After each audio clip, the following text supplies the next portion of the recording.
O livro dos Salmos é uma coleção de 150 antigos poemas hebraicos, canções e orações que vêm de todos os períodos diferentes da história de Israel. Muitos desses poemas estão relacionados com o rei Davi, 73 na verdade, e ele era conhecido como um poeta e arpista. Mas há muitos autores diferentes por trás desses poemas. Há os poemas de Asaf ou dos filhos de Corá, e alguns são de outros líderes de adoração no templo. Até mesmo Salomão e Moisés têm seus próprios poemas, e quase um terço deles são anônimos. Muitos desses poemas vieram a ser usados pelos coros que cantavam no templo de Israel, mas o livro dos Salmos não é um livro de hinos. Em algum momento no período após o exílio de Israel na Babilônia, esses antigos poemas foram reunidos e intencionalmente organizados no livro dos Salmos antes de nós. E ele tem um conceito muito original e uma mensagem que você não vai notar a menos que leia do início ao fim. Para ver como o livro de Salmos é projetado, é muito mais útil começar do final. O livro conclui com 5 poemas de louvor ao Deus de Israel. E cada um começa e termina com a palavra aleluia, que é hebraico para uma ordem, para dizer a um grupo de pessoas para louvar a Yah, que é a abreviação do nome divino Yahvé. Esse é um ótimo arranjo de 5 partes e parece que alguém está nos dando uma conclusão para o livro. Por isso a pergunta: o livro tem algum outro sinal de conceito intencional? Se prestar atenção aos títulos dos poemas, você notará que em 5 lugares os tradutores da Bíblia colocaram os títulos livro 1, livro 2, livro 3, livros 4 e 5 em vários pontos. E isso divide o livro em 5 grandes seções. A razão para isso é que o poema final de cada uma dessas seções tem um final muito semelhante que parece uma adição editorial. Diz algo assim: que o Senhor, o Deus de Israel, seja abençoado para todo sempre. Amém e amém. Então, o livro tem uma conclusão. Ele tem uma organização interna em 5 partes principais. E então, o lugar natural para irmos a partir daqui é para o começo procurando uma introdução. E o que encontramos? Salmos 1 e 2, que estão fora do livro 1, porque a maioria dos poemas do livro 1 está ligada a Davi, exceto os Salmos 1 e 2, que são anônimos. Salmo 1 celebra como uma pessoa que medita na Torá é abençoada, lendo-a em oração dia e noite e depois a obedecendo. A palavra Torá significa simplesmente ensinar, e mais especificamente se refere aos 5 livros de Moisés que iniciam o Antigo Testamento. E aqui, na verdade, a palavra parece ser usada com os 2 significados em mente, o que explica porque ela tem 5 partes principais. O livro dos Salmos está sendo oferecido como uma nova Torá, que ensina ao povo de Deus a prática da oração ao longo da vida, enquanto se esforçam para obedecer aos mandamentos de Deus dados na primeira Torá. O Salmo 2 é uma reflexão poética sobre a promessa de Deus ao rei Davi, de 2 Samuel capítulo 7, que um dia um rei messiânico viria e estabeleceria o reino de Deus sobre o mundo, derrotaria o mal e a rebelião entre a nação. O Salmo 2 conclui dizendo que todos os que se refugiam no rei messiânico serão abençoados, precisamente a palavra usada para abrir o Salmo 1. E assim, juntos, esses 2 poemas nos dizem que o livro dos Salmos foi criado para ser o livro de orações do povo de Deus. Enquanto eles se esforçam para ser fiéis aos mandamentos da Torá, têm esperança e aguardam a chegada do futuro rei messiânico. Agora, com esses 2 temas introduzidos, podemos começar a ver como os livros menores também foram projetados em torno dessas 2 ideias. Assim, por exemplo, o livro 1 tem no centro uma coleção de poemas, Salmos 15 a 24, que começa e termina com uma chamada à fidelidade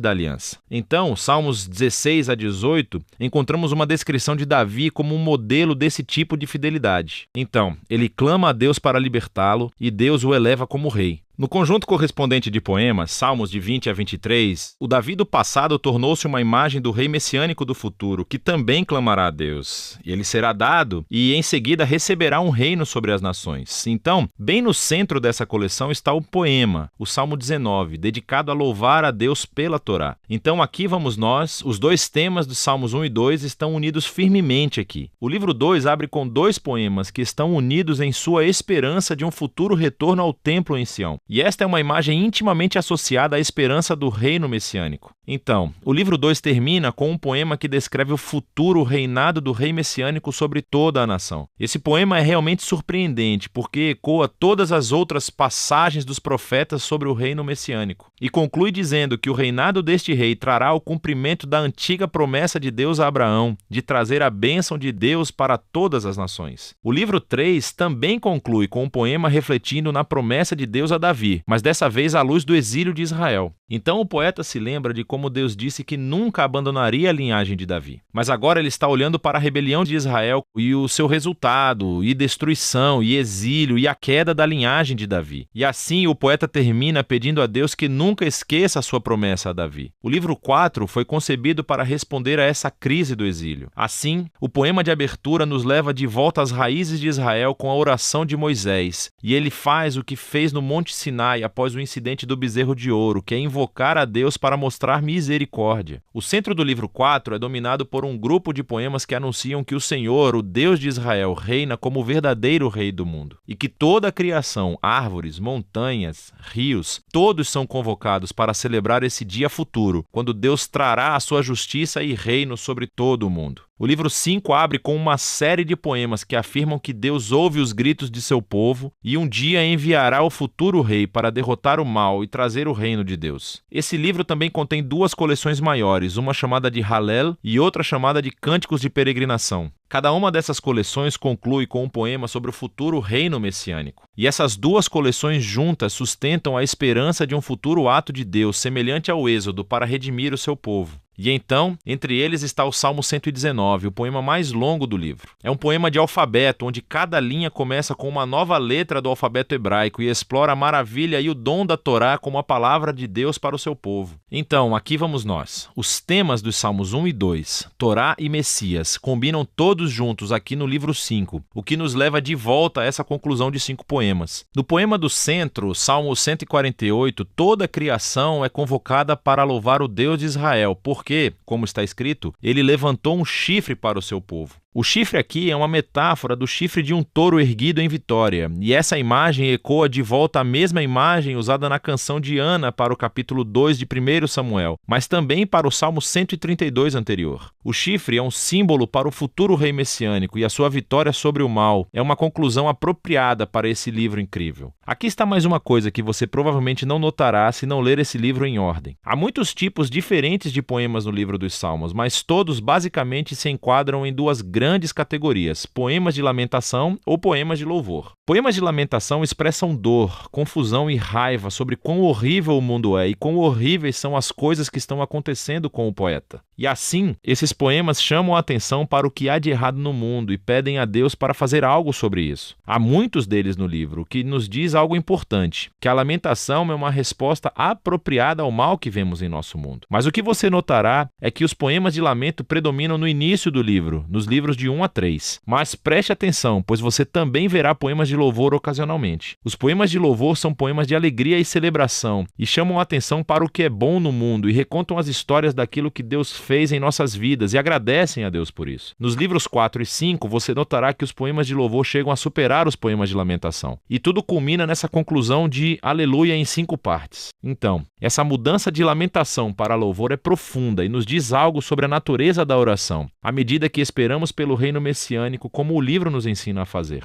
Isso criará tensão ao analisarmos o estado trágico do nosso mundo e das nossas vidas. E assim, os salmos nos ensinam a não ignorar a dor de nossas vidas, mas, ao mesmo tempo, a fé bíblica é voltada para o futuro, olhando para as promessas do futuro reino messiânico de Deus. E assim, a Torá e o Messias, lamentação e louvor, fé e esperança, é disso que se trata o livro dos Salmos.